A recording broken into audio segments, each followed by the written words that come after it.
Hello students, welcome to commerce one. तो आज की इस वीडियो के अंदर हम लोग आपके टीवाई बीकॉम सेमेस्टर 6 का एक न्यू चैप्टर स्टार्ट करने वाले हैं जिसका नाम है अकाउंटिंग फॉर डिसीजन मेकिंग। ये चैप्टर आपके टीवाई बीकॉम सेमेस्टर 6 के एग्ज़ाम के लिए बहुत ज़्यादा इम्पॉर्टेंट चैप्टर है, क्योंकि एग्ज़ाम के अंदर से इसके अंदर जो क्वेश्चंस आते हैं वो क्वेश्चंस लॉन्ग तो लॉन्ग आता ही है, शॉर्ट आता है और एक शॉर्ट नोट की थियरी भी आती है। प्लस अगर आप देखने जाओ तो इस क्वेश्चन के अंदर जो लॉन्ग सम आता है उसके अल्टरनेट में एक सम आता है, वो सम भी इसी चैप्टर से बिलोंग करता है। तो अगर इन वे आप देखो तो ये चैप्टर आपके लिए बहुत ही ज़्यादा इम्पोर्टेंट है और ये चैप्टर आपके एग्जाम के लिए कंपलसरी बन जाता है। ये चैप्टर आपके एग्जाम के लिए कंपलसरी बन जाता है, ठीक है। तो इस वीडियो के अंदर मैं आपको ये चैप्टर से रिलेटेड बेसिक्स बताऊंगा कि इस चैप्टर के अंदर कौन कौन से टर्म्स है, क्या क्या चीजें आपको ध्यान में रखनी है, कैसे सॉल्व करना है। कुछ जो टर्म्स है जैसे कि आपका हो गया एक ब्रेक इवन पॉइंट यानी कि बीईपी क्या होता है, मार्जिन ऑफ सेफ्टी क्या होती है, कंट्रीब्यूशन क्या होता है, ये सारी चीजें मैं आपको बताऊंगा। प्लस आपको मैं एक्सप्लेन भी करूंगा। इसके बाद आज की वीडियो में मैं इतना ही रखूंगा ताकि आपको एक कन्वीनियंट वे में पड़े, और नेक्स्ट वीडियो के अंदर मैं इस चैप्टर के जितने भी फॉर्मूलाज है वो सारे फॉर्मूलाज रखूंगा ताकि और उस फॉर्मूला को एप्लीकेशन कैसे करेंगे, सम में कैसे लगाएं वो बताऊंगा। तो इस वीडियो के अंदर जैसा कि बेसिक्स से स्टार्ट कर देते हैं। तो सबसे पहले अगर इस चैप्टर को आप सोच रहे हो कि मैं फॉर्मूला रट्टा मार के कर ले रहा हूं, या फिर इस वीडियो को छोड़ के आप अगले वीडियो में जा रहे हो देखने के लिए कि क्या फॉर्मूला है, तो आपसे मैं रिक्वेस्ट करता हूं कि आप मेरी इस चैप्टर का मैं जितने भी पार्ट मैंने डाले उसका आप एक भी वीडियो मत देखिए, प्लीज मैं एक भी वीडियो मत देखिए अगर आप ये इस वीडियो स्किप कर रहे हो तो। क्योंकि इस चैप्टर के अंदर अगर आप फॉर्मूला रट्टा मार के करने जाओगे कुछ नहीं होने वाला है। बेसिक 2-4 क्वेश्चन कर लोगे, उसके अलावा आप कुछ नहीं कर सकते हैं। तो अगर आपका माइंडसेट अगर अभी फॉर्मूला वाला बना हुआ है तो प्लीज वीडियो को बैक कर दीजिए, आपको कोई जरूरत नहीं वीडियो देखने के लिए। और नहीं तो प्लीज एक बार ये वीडियो देखिए, उसके बाद देखते हैं कि आप सही हो या मैं सही हूं, ठीक है। तो स्टार्ट करते हैं। तो सबसे पहले मैं आपको बताना चाहूंगा कि जब भी कोई भी इंसान बिजनेस स्टार्ट करता है, बिजनेस के अंदर वो 2 कॉस्ट देखता है, 2 कॉस्ट उसको बियर करने पड़ते हैं। एक होता है आपका फिक्स्ड कॉस्ट और एक होता है आपका वेरिएबल कॉस्ट। ये चीजें आप जानते हो क्योंकि ये चीज आपने अभी जस्ट चैप्टर नंबर 4 जिसका नाम है फ्लेक्सिबल बजट, उसके अंदर आप करके आ रहे हो ये चीजें। तो इन चीजों का आपको आइडिया परफेक्टली होगा, ठीक है। इसके अलावा अब जो चीजें आपको नहीं पता है वो देख लेते हैं, जैसे कि ब्रेक इवन पॉइंट क्या है, कंट्रीब्यूशन क्या है। तो कंट्रीब्यूशन से स्टार्ट करते हैं, ठीक है। सबसे पहले सपोज कीजिए ये जो आदमी यहाँ पे खड़ा है ये मिस्टर मैक्स हैं, ठीक है। इनका नाम मिस्टर मैक्स है।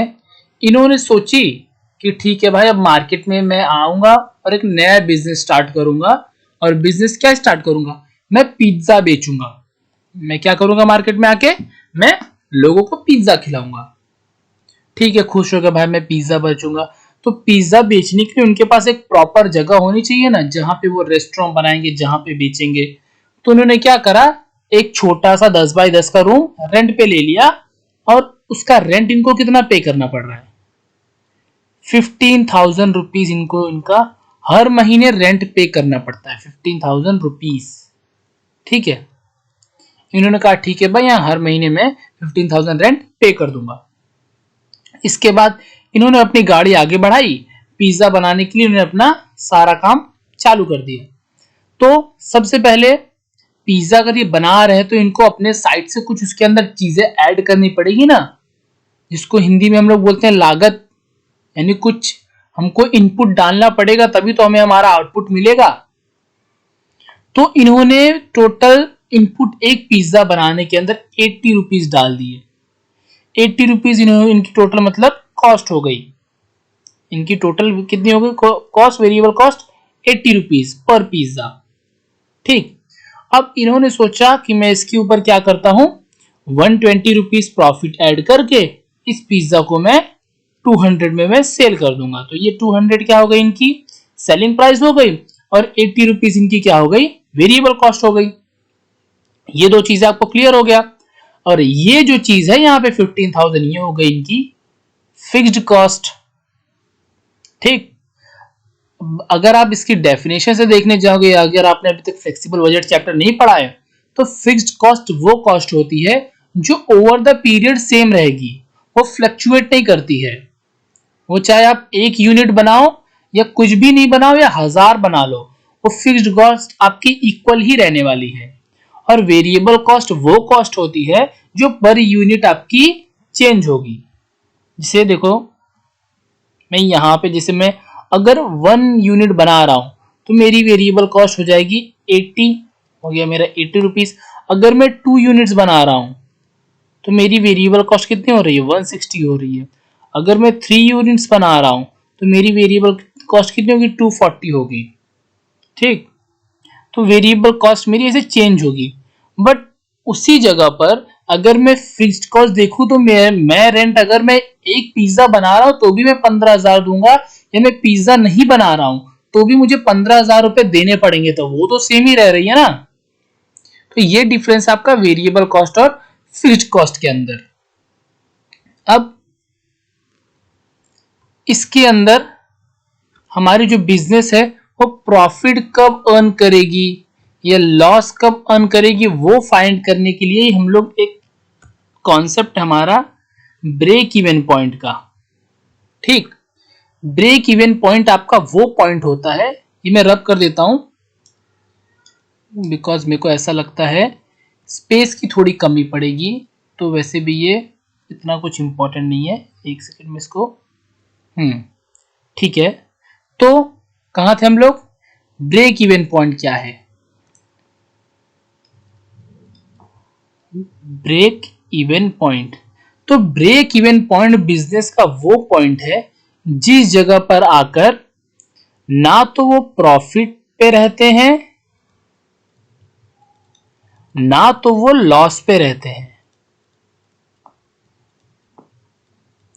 ब्रेक इवन पॉइंट वो पॉइंट होता है अगर मिस्टर मैक्स ने उस जगह पर काम किया तो ना वो प्रॉफिट पे रहेगा ना वो लॉस पे रहेगा। अगर सपोज अभी मैं क्या कर रहा हूं, देखो मैं क्या कर रहा हूं, अभी मिस्टर मैक्स ऐसा करते हैं, वो 200 रुपए में एक पिज्जा बेचते हैं, उनकी सेलिंग प्राइस 200 रुपए है। उनके ऊपर उनकी वेरिएबल कॉस्ट कितनी लगी, देखो ऊपर 80 रुपीज उनकी वेरिएबल कॉस्ट लगी, जितनी बचती है उनकी प्रॉफिट है। यही अब तक आप यही पढ़ते आ रहे हो, उनकी प्रॉफिट हो गई।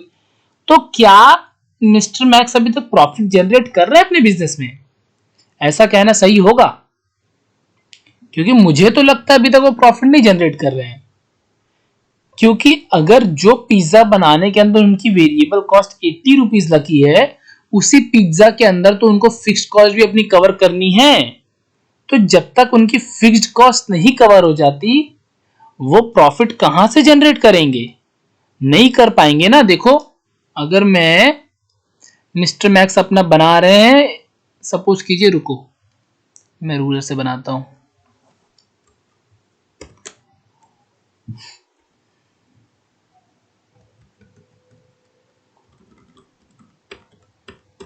ठीक, देखिए यहां पे बनाते हैं, कॉर्नर में रहेगा, सही रहेगा।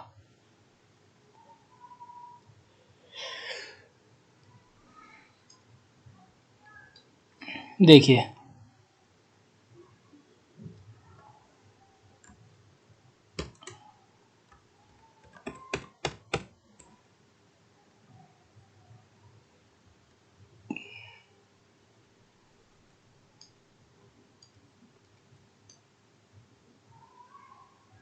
आप एक बार को सपोज कीजिए, ये जो मैंने अभी ये टेबल बनाया है 2 लाइन का, आप सपोज कीजिए ये मिस्टर मैक्स का पीएनएल अकाउंट है, ठीक है, ये उनका पीएनएल अकाउंट है।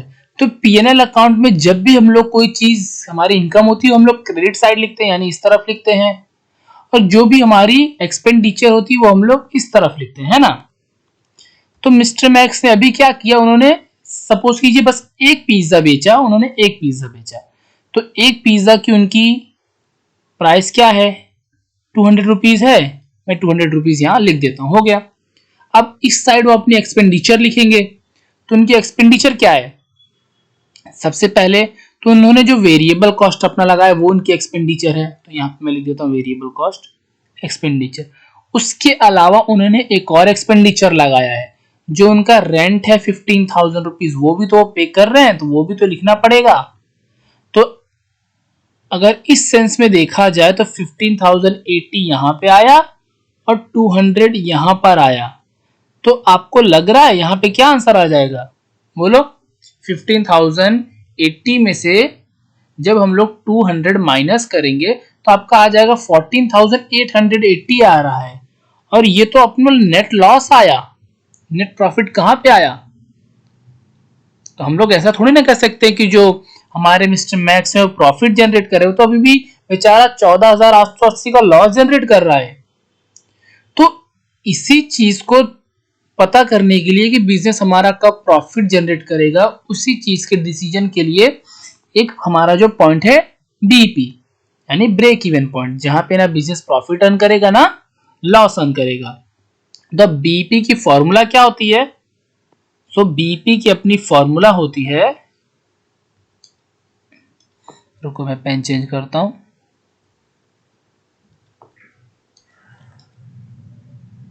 तो बीपी की अपनी फॉर्मूला होती है, क्या चेंज नहीं हुई, टेक्नोलॉजी पे रिलाय नहीं करना चाहिए हमेशा, ठीक है। तो बीपी की अपनी फॉर्मूला होती है फिक्स्ड कॉस्ट अपॉन कंट्रीब्यूशन। अब आप बोलोगे कि ठीक है सर, ये रहा मेरे पास फिक्स्ड कॉस्ट, तो क्वेश्चन में था रेंट था 15,000, ये लो मैंने लिख दिया, लेकिन कंट्रीब्यूशन तो सर हमारे पास है ही नहीं, वो कहां से लाएं, वो किधर गया सर, वो कैसे फाइंड करें। तो इतना टेंशन लेने की बात नहीं है, जिसको आज तक आप लोग प्रॉफिट समझते आ रहे हो ना, ये यहाँ पे देखिए एसपी माइनस वीसी, जिसको आप अब तक प्रॉफिट समझते आ रहे हो, वो प्रॉफिट नहीं है, वो आपका वही आपका कंट्रीब्यूशन है, वो चीज आपकी क्या है, कंट्रीब्यूशन है। ये चीज जब एसपी माइनस वीसी करेंगे तो जो आपका बचता है वो होता है कंट्रीब्यूशन। तो 15,000 डिवाइडेड बाय 120, आपका आंसर आ जाएगा 125 यूनिट्स। यानी ये ऐसी एक पोजीशन है जहां पे जो मिस्टर मैक्स की पिज्जा बनाने की रेस्टोरेंट है वो ना तो प्रॉफिट अर्न करेगी और ना तो लॉस फेस करेगी।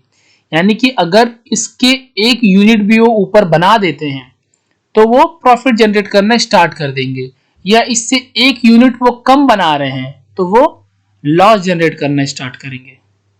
देखना चाहोगे, चेक करना चाहोगे, वापिस से एक पीएनएल अकाउंट बनाते हैं, ये वाला रब कर दूं, नहीं रहने दो, नीचे बना लेते हैं, यहां पे बना लेते हैं, ठीक है। सो एक और बना लेते हैं, ग्रीन पेन से बना रहा हूं ताकि आपको डिफ्रेंशिएट करने में इजी हो गया। उसके बाद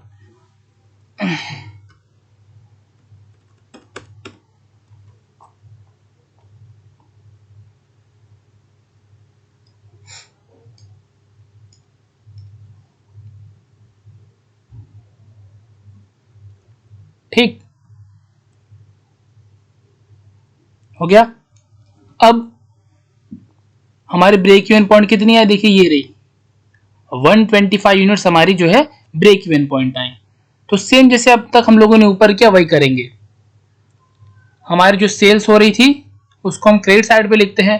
तो हम लोगों की सेल्स कितने की हो रही है, 125 यूनिट्स हो रही है। टोटल यूनिट, 1 यूनिट का प्राइस कितना है, 200 है, तो 125 इंटू 200 कर दीजिए, यहां पे आपका आ जाएगा 25,000। अब यहां पे वेरिएबल कॉस्ट हम लोग लिखे थे वेरिएबल कॉस्ट अपनी कितनी है, 80 रुपीज है, तो 80 इंटू 125 कर दीजिए, आपका आ जाएगा कितना, 10,000 रुपीज। और रेंट कितना था आपका, 15,000 था ना, देखिए हो गया, 25,000 यहां पर आ गया और 25,000 यहां पर आ गया, खत्म। अब ये ऐसी सिचुएशन है जहां पे उनका बिजनेस बिल्कुल सेंटर में है, ठीक। ये हो गया आपका ब्रेक इवन पॉइंट। इसको अगर आपको और डीपली समझना है तो इसको चलो थोड़ा सा और डीपली ले जाते हैं। देखो यहां पे एक टेबल बनाता हूं आपके लिए। सबसे पहले मैं यहां पे रख देता हूं, यूनिट्स रखते हैं, यहां पे ऐसा रखता हूं ना ताकि वे ऊपर नीचे ना करना पड़े, ये तो आप भी फालतू का परेशान होगे और मैं भी होऊंगा। परफेक्ट, चलो तो 0, 25, 50, 75, 100, 125, 150, 175 और 200। सपोज कीजिए कि जो मिस्टर मैक्स ने जो अपनी पिज्जा बनाने का रेस्टोरेंट ओपन किया, उसकी सेल्स कुछ इस टाइप की इस यूनिट में है, तो हमारी सेल्स की प्राइस कितनी थी, 200 रुपीज थी। तो अगर 0 यूनिट्स बिक रहे हैं और उनकी प्राइस 200 है, तो 0 इंटू 200 करेंगे, 0 ही आएगा ना, 0 ही आएगा, कॉमन सी बात है। उसके बाद 25 इंटू 200 करेंगे, कितना आएगा, 5,000 आएगा। 50 इंटू 2000 करेंगे, कितना आएगा, 10,000 आएगा। उसी तरह 75 इंटू 200 करेंगे, 15,000 आएगा। फिर 20,000 आ जाएगा, फिर 25,000 आ जाएगा, फिर 30,000 आ जाएगा, फिर 35,000 और फिर 40,000 आ जाएगा। ओके, यहां तक आ गया। अब इसके बाद ठीक है, अब यहां पे बगल में ले लेते हैं फिक्स्ड कॉस्ट ले लेते हैं, ठीक है, क्या, फिक्स्ड कॉस्ट। तो फिक्स्ड कॉस्ट मैंने जस्ट आपको बताया कि फिक्स्ड कॉस्ट चाहे आप 1 यूनिट बना लो या 0 यूनिट बना लो, वो तो देना ही देना है। अगर आपने रेंट पे कोई चीज ले लिया, आप उस पर रहो ना रहो, काम करो ना करो, मकान मालिक 1 तारीख पे आके खड़ा हो जाएगा, भाई मेरी पैसे ला, मेरे को रेंट मेरे को मेरा चाहिए भाई, वो तो तुम रहो ना रहो तुम्हारा मैटर है। तो इसी तरह 15,000 इधर, 15,000 इधर, यहां पे, फिर यहां पे, फिर यहां पे, फिर यहां पे, फिर यहां पे, फिर यहां पे और एक यहां पे, हो गया। इसके बाद हम लोग ले लेते हैं आपका वेरिएबल कॉस्ट, यहां पे ले लेते हैं। Variable cost per unit price कितनी थी, 80 थी। तो कुछ नहीं, हमारी यूनिट पहले 0 है, जैसे अब तक हम लोग सेल से मल्टीप्लाई करते आ रहे हैं वैसे वेरिएबल कॉस्ट से मल्टीप्लाई कीजिए। 0 इंटू 80 0 हो जाएगा। 25 इंटू 80 करेंगे, क्या हो जाएगा, बोलो, 2000 हो जाएगा। फिर 50 इंटू 80 करेंगे, 4000 हो जाएगा। फिर 6000 हो जाएगा। फिर बस मल्टीप्लाई करते जाए, number of unit multiply cost per unit करते जाइए, आपका आंसर आता जाएगा 14 और 16,000, हो गया। इसके बाद अब बगल में ले लेते हैं हम लोग टोटल कॉस्ट। अब टोटल कॉस्ट क्या होती है, ये आपकी जो फिक्स्ड कॉस्ट है ये और वेरिएबल कॉस्ट, ये दोनों जब प्लस करोगे तो जो आपका रिजल्ट आता है उसको बोलते हैं टोटल कॉस्ट। तो पहला तो 15,000 प्लस 0, 15,000 प्लस 0 क्या हो जाएगा, 15,000 ही हो जाएगा। उसके बाद 15,000 प्लस 2,000 आपका हो गया 17,000। फिर 15,000 प्लस 4,000 आपका हो गया 19,000। फिर 21,000, फिर 23,000, फिर 25,000, 27,000, 29,000 और 31,000। अब आपका प्रॉफिट देख लेते हैं, प्रॉफिट क्या बनेगा, ठीक। प्रॉफिट के लिए हम लोग क्या करें, अगर हम लोग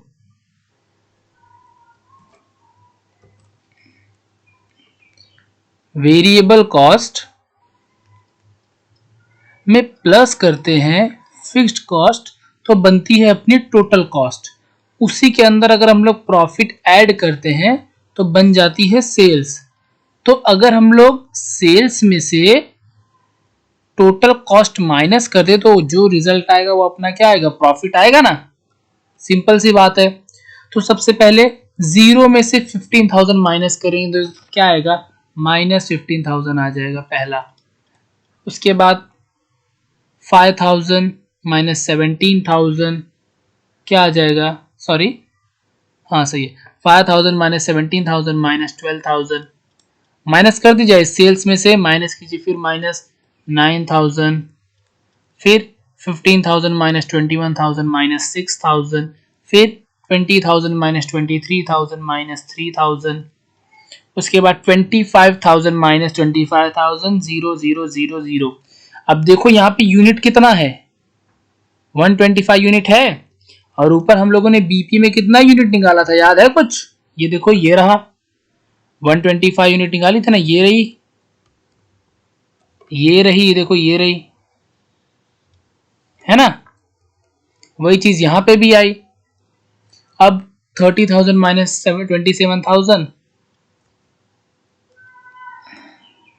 3,000, फिर 6,000, फिर 9,000, हो गया, चार्ट देख लिया, देखो ना, यही बीपी हमारी यहां पे भी आई 125 यूनिट पे 000, ये रहा, ये आई है। अब देखो 00 के ऊपर जितने भी अमाउंट हमारे हैं वो सारे अमाउंट हमारे माइनस में हैं, -15,000, -12, -9, -6, -3, यानी कि ये सारी जगहों पे जो हमारी बिजनेस है उसने लॉस जनरेट किया है, और इसके आगे जब हम लोग बढ़ गए हैं तो बिजनेस ने प्रॉफिट जनरेट किया है, हो गया। सेम चीज अब अगर आपको ग्राफ में देखना है तो मैं ग्राफ में बताता हूं ये चीज आपको। तो सबसे पहले तो एक सेकंड में, पहले एनोटेशन देने से पहले मैं आपको स्केल्स मेंशन कर देता हूँ, स्केल्स क्या है। तो जो नीचे वाली आपकी स्केल है, यानी कि ये वाली, ये है आपकी यूनिट्स, ठीक, और ये वाली आपकी है सेल्स, ओके। अब बनाते हैं, तो सबसे पहले फिक्स्ड कॉस्ट अपनी क्वेश्चन में कितनी थी, आपको तो अभी तक याद होगा 15,000 थी, तो 15,000 के सामने येलो में कर देता हूं एक, येलो हो गया। ये क्या है, अपनी फिक्स्ड कॉस्ट है, तो चलो येलो लिख देते हैं, फिक्स्ड कॉस्ट। उसके बाद क्या है, अपनी सेल्स ले लेते हैं। सेल्स देखो अपनी टेबल में कहाँ थी, सेल्स देखो कहाँ से स्टार्ट है, देखो ये देखो 0 से स्टार्ट है, 0, फिर 5,000, फिर 10,000, फिर 15, फिर 20, है ना। तो सेल्स वाली लाइन ले लेते हैं, ठीक,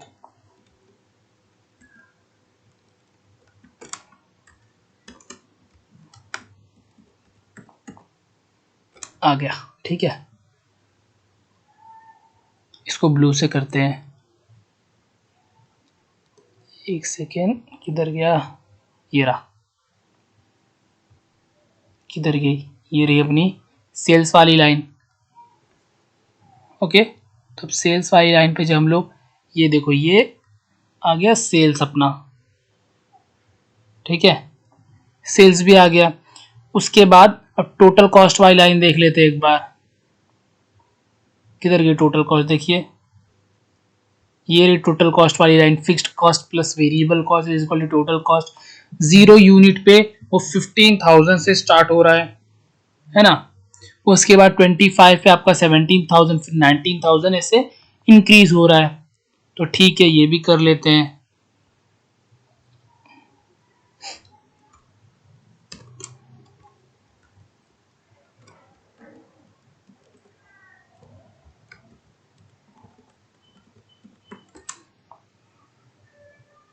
आ जाएगा, ठीक है आ जाएगा। इसको ग्रे से ही करते हैं, ठीक है ये रहा।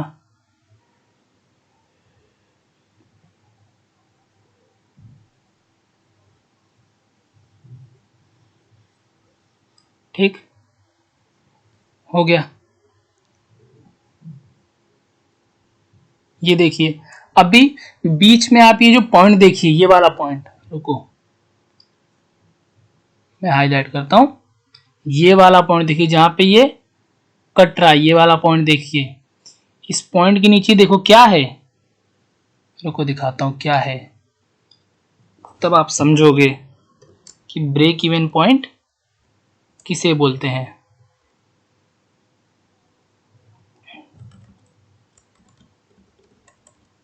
देखो मेरा पॉइंट कहाँ कट रहा है, यहां यहीं कट रहा है ना, वहां पे है क्या वो देखो, ये लो क्या है वहां पे देखो 125 यूनिट्स है ना, यही तो थी हमारी ब्रेक इवन पॉइंट, तो आ गई ना। ऊपर टेबल में मैंने आपको फाइंड करके दिया, फिर उसके ऊपर क्वेश्चन में फाइंड करके दिया।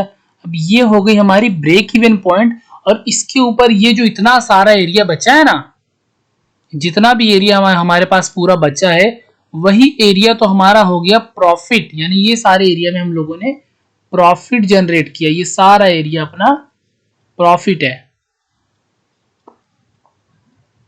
और इसके नीचे वाला पूरा एरिया जो है वो उसमें अगर काम कर रहे हैं तो उस एरिया में हमारा लॉस बन रहा है।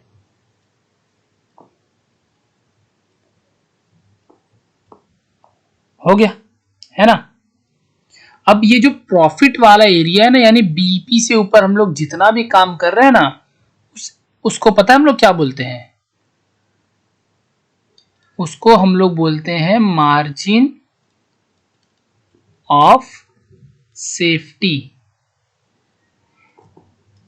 यानी कि हम लोग बीईपी से जितना भी ऊपर काम करेंगे उसको हम लोग बोलेंगे मार्जिन ऑफ सेफ्टी। एक बार आप लोग वापस से देख लीजिए, फिर मैं नीचे जाता हूं। ठीक, ये आपकी जो ये है आपकी सेल्स वाली लाइन, और ये है आपकी टोटल कॉस्ट वाली लाइन। ओके, अब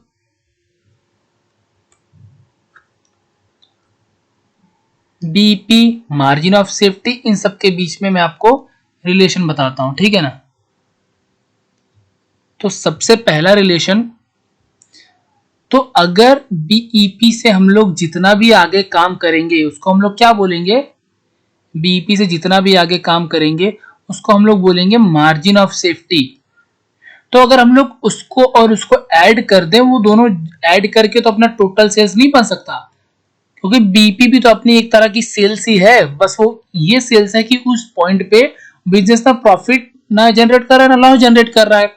और मार्जिन ऑफ सेफ्टी एक ऐसी पॉइंट है, अगर बीईपी से ऊपर काम कर रहे हो प्रॉफिट है, तो दोनों को ऐड करेंगे तो टोटल सेल्स बनेगी हमारी, बनेगी ना।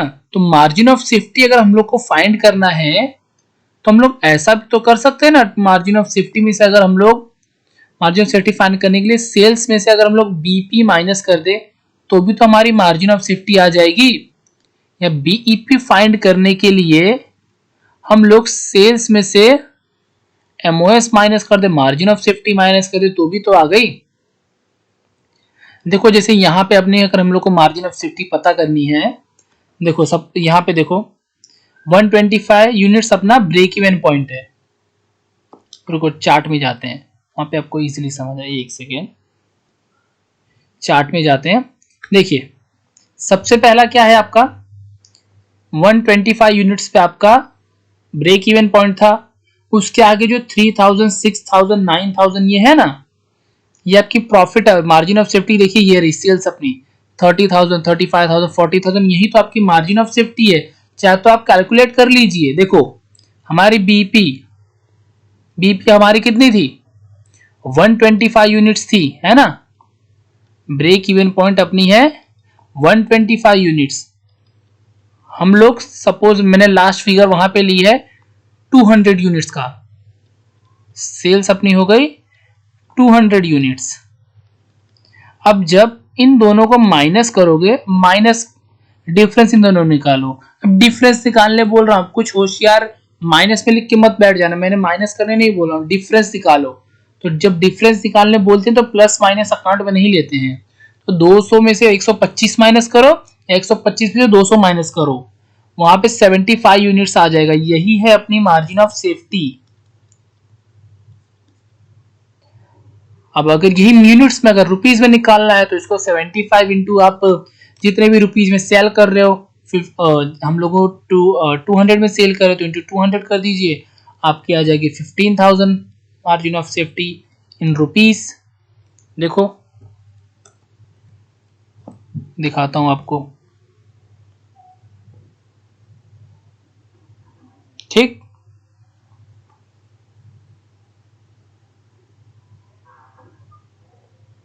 अब तब तक के लिए आप इसको एक बार रिवीजन कीजिए। नेक्स्ट वीडियो में मैं आपको इस चैप्टर से रिलेटेड जितने भी फॉर्मूलाज है वो सारे फॉर्मूलाज दे दूंगा। तब तक के लिए